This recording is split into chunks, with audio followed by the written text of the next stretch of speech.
Welcome to Late Night in Canada. My name is Brittlestar, not legally. Today, the Canadian Force's snowbirds flew over Manitoba this morning. Even they didn't stop.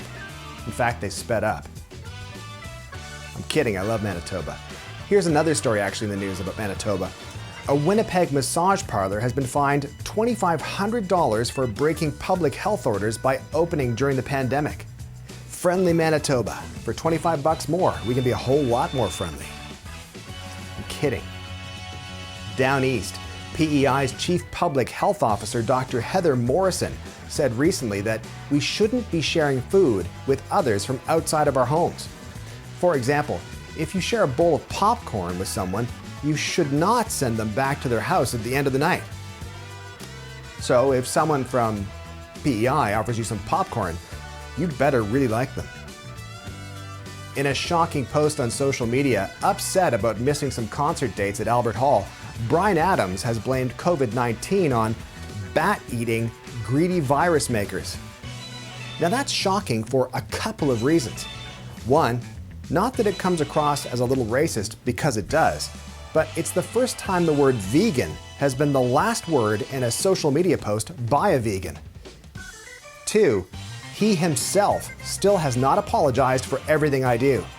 That ruined 1991 for me.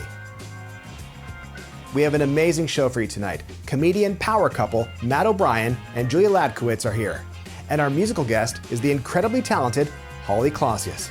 We'll be right back. Psh, ridiculously comfortable? Yeah, right. Made in Canada? So's poutine, but I don't want to sleep in it. 100-night trial? I just want one good night's sleep.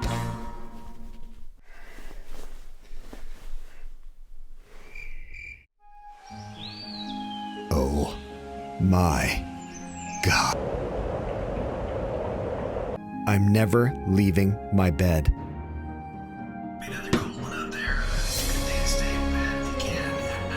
I'm doing it. I'm living my best life. More like living my bed life. Living the dream. No crumbs in the bed. You took it too far. I had flown too close to the sun.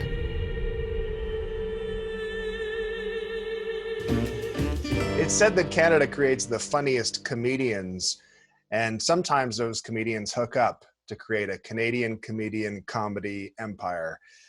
Please welcome our guests tonight, the amazing Matt O'Brien and Julia Hladkowicz.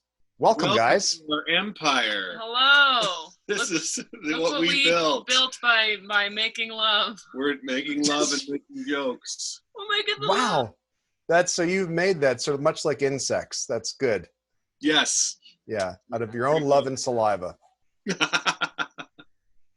So thanks so much for joining, guys. I really appreciate it. So of course you guys are, both successful comedians and doing your thing. And one of the thing that's one question that's I want to start off with, like right away, is I don't know the answer to this. And that Matt and I have been kind of chummy, and I've never met Julia until right now. Right now. Even though I feel closer to Julia than I do to Matt. Yes. Of course. It adds up. But how did is this OnlyFans? This is an OnlyFans. By the end of this interview, one of us will be naked. I like this. This is the new stream. Yeah, exactly. So tell me, how did you guys meet? Did you guys meet like when you were both already in comedy? Yeah. I'd been doing stand-up longer than Matt, actually. And then I was like, who's this new guy I think he is? Yeah. And then we met at a bar called Comedy Bar in Toronto. He was on a break with his girlfriend at the time. I was on a break with my boyfriend at the time. It's classic Friends episode. Blah, I'm blah, Ross. blah. Right. She's the monkey. Yeah. I'm Marcel. Yes, that's Marcel. And it's a happily ever after that. Yeah. And then Is that how you introduced yourself? Was like, hey, can I be the monkey to your Ross?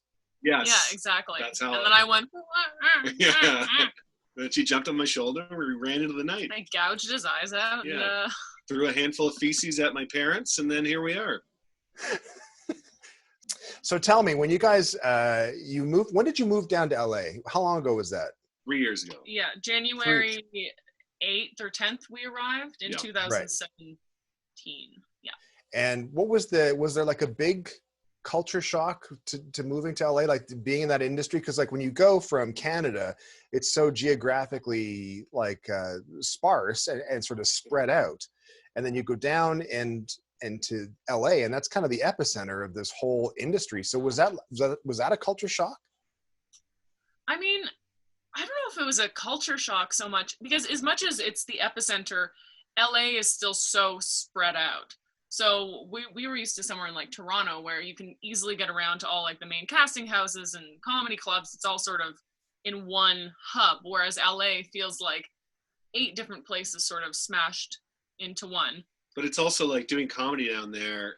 It is a bit of a shock because all the biggest people are there. Like our first week, I remember we stopped by the Improv in Hollywood and Adam Sandler and Judd Apatow were on stage, and you're just like, and it's just like a Wednesday. So it's just like, or we do more shows and like Bill Burr would stop in, or like one of the Wayans brothers would be, and you're just like, oh, all of the Wayans are everywhere always. All the Wayans brothers are everywhere.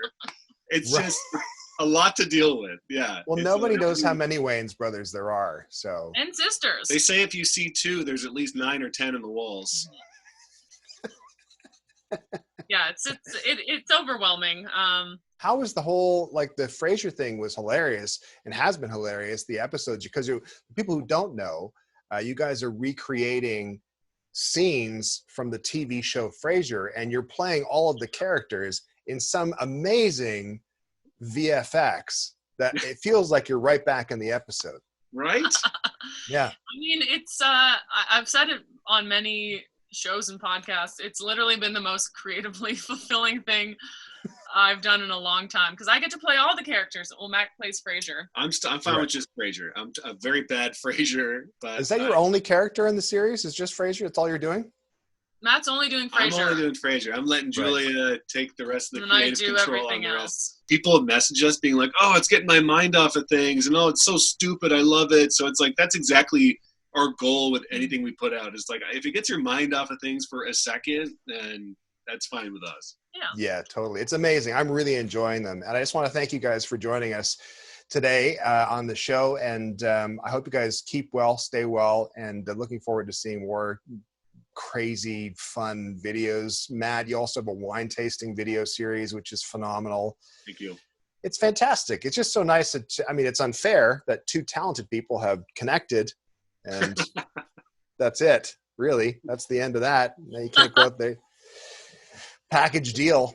But thank you so much for joining us. I really appreciate it. And take care of yourselves. Thanks for having us. Bye. Thanks for having us. We'll be right back after this commercial. If you're like me, you love the taste of Black Swan's beers. But we're not allowed to drink alcohol in commercials. Save that for after we're done filming. Whether it be their road trip, EPA, porter, IPA, or many special beers, getting your favorite is always a treat. But not every occasion is a good fit for Black Swan's plentiful elixir bottles or growlers. Has this ever happened to you? Great game, ladies. I know. This is my turn to bring the beer. Did you want some? Great get for the gram, right? AF. Take a selfie of us. I can't. Not enough hands. I'm shook.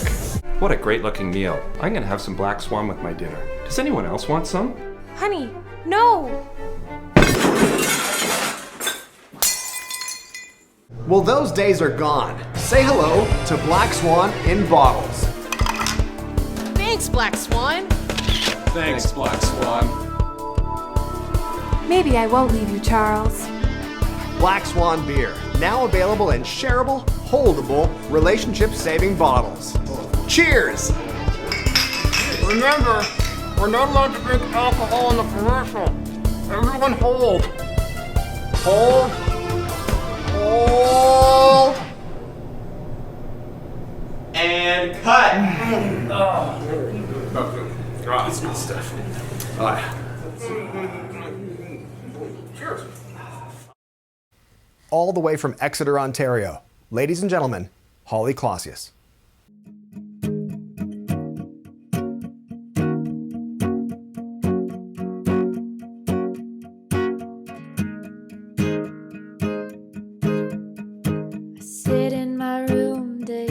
pass by, and I don't know why I feel okay.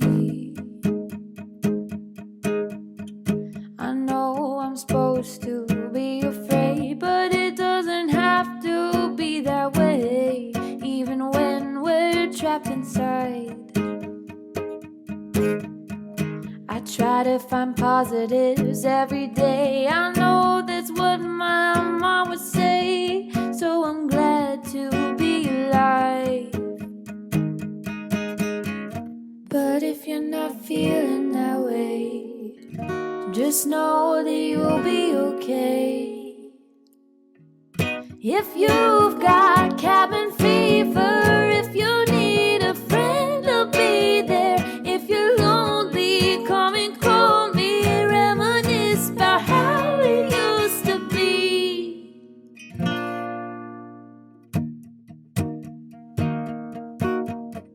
Not saying I don't feel alone. The nights are hard, days come and go, but I will be okay.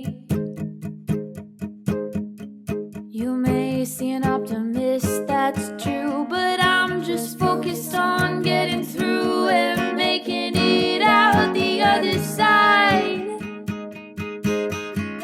But if you don't feel the same, just know that it'll be okay.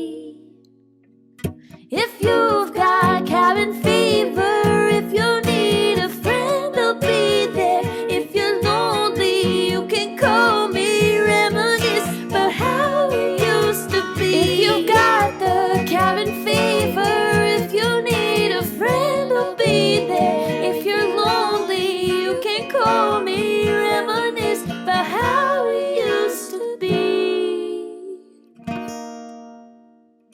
If you've got the cabin fever, if you need a friend, I'll be there. If you're lonely, won't you call me? Reminisce about how it used to be.